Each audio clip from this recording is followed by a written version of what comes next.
Never promise anything except what you are willing to give. They cover their sins with excuses of error and ignorance. It has been a city since ancient times.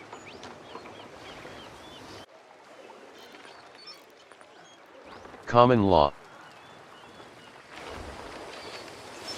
Before the arrival of the Normans, the peoples of Britain relied on local courts and customs to solve social problems.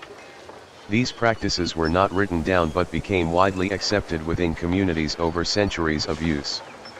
The Normans recognized the deep roots of such traditions among the populace and promoted them within their legal system.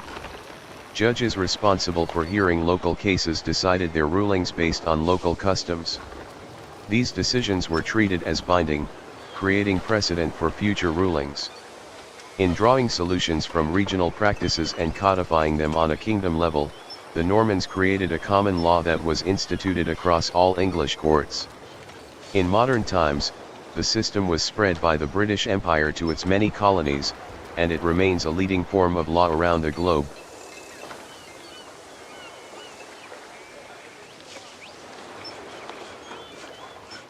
Consuetudines et Justitiae. The power of the Norman dukes was passed down through practiced custom rather than written law, an oral preservation of authority that was fragile in the face of political change. When Robert Curthose, William the Conqueror's eldest son, prepared to embark on the First Crusade in 1096, he sought a regent to oversee Normandy in his absence. His younger brother William Rufus, King of England, paid 10,000 silver marks for the responsibility, but he was less familiar with the customary rights of Norman rulers. To ensure a smooth transition, Robert and William commissioned an inquest to establish these rights in writing. The barons and bishops of Normandy convened at Caen to record their knowledge in a text now known as Consuetudines et Justitiae, Customs and Justice, providing an unusual snapshot of the responsibilities and limitations of power established by the conqueror himself.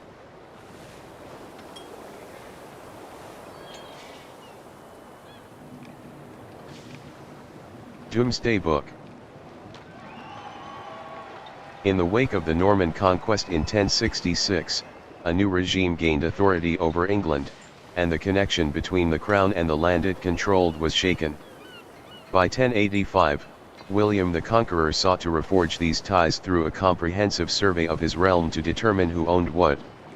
In part, he wanted to assess how much each holding owed the crown in taxes and knights for his army, but he also gained insight into the total value of his kingdom. The results of this survey were recorded in heavily abbreviated Latin in a manuscript later named the Doomsday Book. It remains the most complete public record of this period, capturing the distribution of power and wealth across Anglo-Norman England.